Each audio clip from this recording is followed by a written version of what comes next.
In the previous segment, we saw that the balance between mutation to deleterious, that is, harmful, recessive alleles, and selection against those alleles can nonetheless maintain them at appreciable frequencies in populations as long as the deleterious forms are completely recessive to the normal forms of the alleles.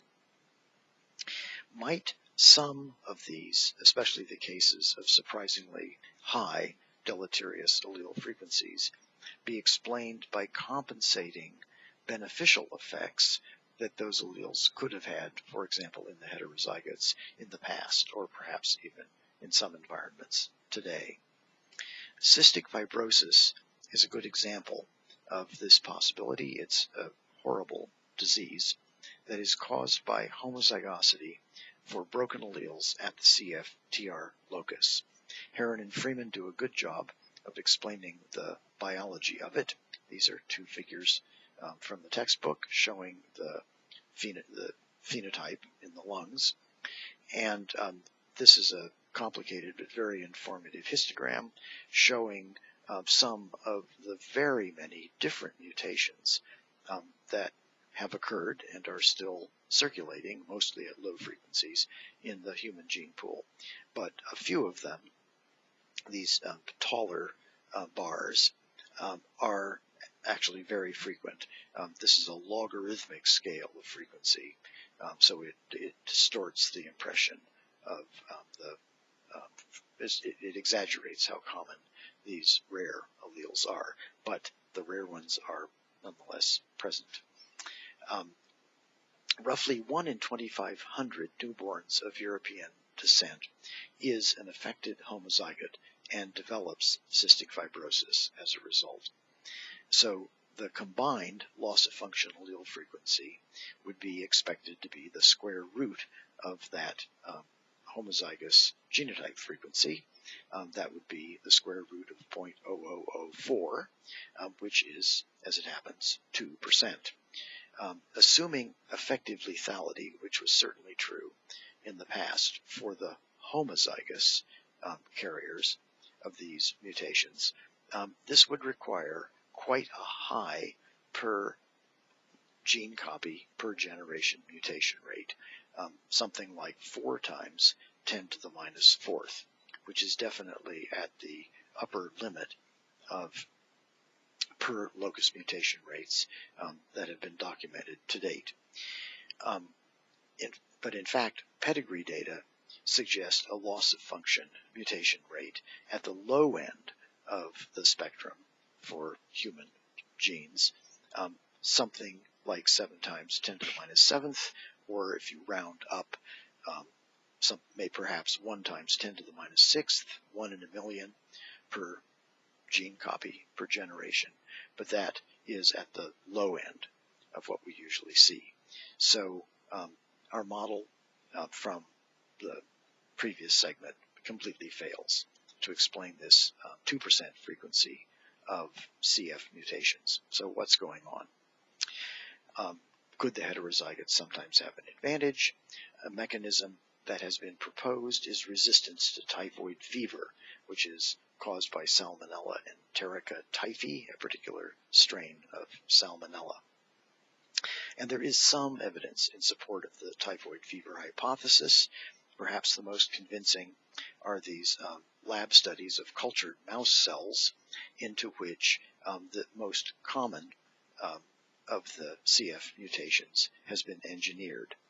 Heterozygous cell cultures, that is heterozygous for a normal copy of the CF gene and a mutated copy, are substantially resistant to infiltration, that is infection, by Salmonella typhi. Again, this logarithmic scale of infiltrating bacterial rate makes the rates look much more similar than they really are. So look at the numbers at the top of these bars to see that this really is a substantial resistance in the heterozygotes to infiltration by Salmonella typhi, and the homozygotes homozygous cells for the mutant form are completely resistant to it. There's also some epidemiological evidence that's perhaps a bit more dodgy. In European countries that have larger numbers of Salmonella typhi outbreaks, they also tend to have higher proportions of this delta F508, the most common of the CF mutations, and it is a significant relationship, but barely, and people have objected to this as being not very convincing, even if it's true.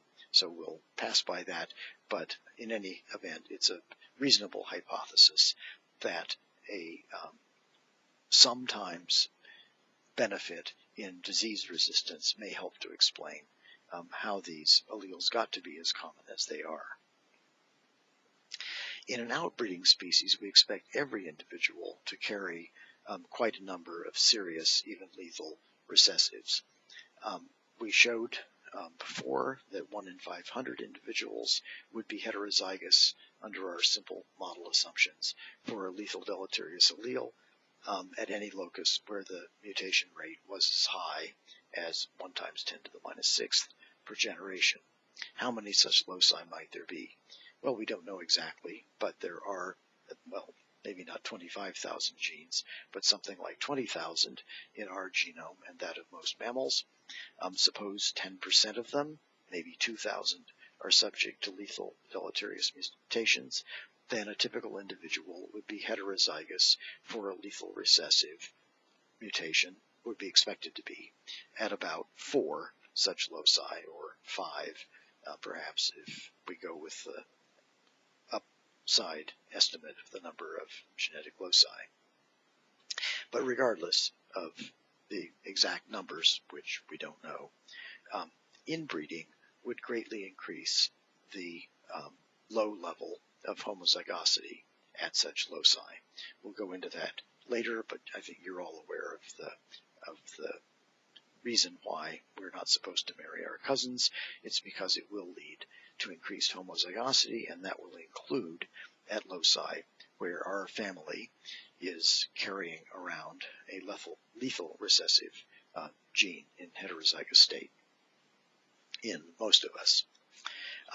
This great graph, also from the textbook, shows data for many different countries, plotting for each population the mortality rate among children of unrelated parents. This would be something like, say, mortality in the first year for infants as a, well, probably a number per 100,000 or something like that. And then on the same scale of mortality rate for the otherwise similar infants of first cousin parents. And as you can see, although for a few countries the numbers are about the same, they fall on this gray 1-to-1 line, the overwhelming majority fall above that line, which is to say the mortality rate for children of first cousins is higher, in some cases quite a lot higher, than that for children of unrelated parents. That is a strong prediction of the hypothesis that there are many loci at which perfectly normal people are walking around heterozygotes for lethal, deleterious, or at least, well, not necessarily lethal, but harmful deleterious recessive alleles. Estimates of deleterious amino acid substitutions in humans have been made more recently from genome sequencing studies. A number of different schemes for identifying mutations expected to be deleterious have been invented. Among them, their polymorphism at sites that are highly conserved in other mammals, and their predicted disruptive effects on protein structure from knowledge of the detailed biochemistry of how the protein works. Chun and Fei in 2009 published a lovely study where they used these criteria. Actually, these two and one other one, three of the several methods in this school that have been developed, and they applied them to three individual human genome sequences that had been published with full reporting of heterozygous sites at that time. And those methods estimate something like 500 to 1,000 apparently deleterious mutations per genome. Now, we should emphasize only a very small fraction of these would be expected to be lethal when homozygous, but heterozygosity for presumably deleterious or likely deleterious variants of the amino acid sequence of proteins crop up at very many loci. And most of these occur in more than one of the genomes. So here are the individuals. One is J. Craig Venter, a biotechnology superstar, the founder of Celera Genomics that did the second complete human genome sequence, which turned out to be his. Jim Watson of double helix fame, who was sequenced later by a different consortium, and an anonymous Han Chinese person who was sequenced more recently by a Chinese consortium. This table shows the result for rare alleles, which the authors defined as those that were found in only one of these three individuals. That is to say, they had a frequency of, in most cases, 1 out of 6 copies, at most 2, versus common alleles, those that were shared by at least 2 of the 3 genomes. And the common alleles judged by these classification methods to be probably deleterious, exactly 19% in all 3 individuals were detected among the large numbers that occurred in 2 of the 3 genomes, but a much larger fraction, 26 to 32%, were found among the smaller number, but tested. That is, there were fewer of these rare alleles that occurred in only one of the individuals, but of those that did, a larger fraction were estimated to be harmful. So that's very nicely consistent with the view that they are, at least many of them, deleterious, and that's why they're rare. Yes, also, although this doesn't show data for the X chromosome, they were depleted on the X as well, consistent with the hypothesis that they really are deleterious on average. So, would eugenics work, even in principle? As many of you are undoubtedly aware, in the early 20th century, many scientists and policymakers proposed that individuals expressing genetic defects, which people had become concerned about, having learned about genes and genetic defects only recently at that time. So people that were actually very well-meaning and progressive in their outlooks argued that such individuals should be sterilized. You all know that this line of thinking took a turn for the worse and became associated with some really horrible chapters in human history, but you may not know that it actually started out as a well-meaning, public-spirited sort of movement.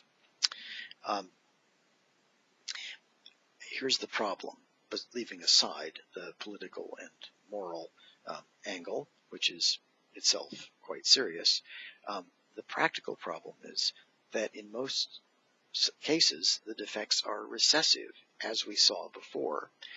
For a harmful allele to rise in the population to appreciable frequencies, it is a huge help if it is recessive, so that it can hide out in the heterozygotes. So they're rare if they harm fitness in the heterozygous state. But if they're rare, as they are, then most of the carriers are heterozygotes. So that means most of the alleles are in heterozygotes who are unaffected.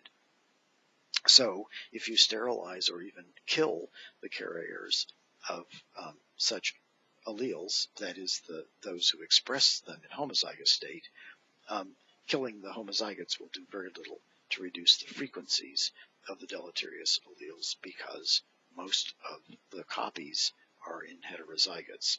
So next generation, there would be almost as many sufferers as there were.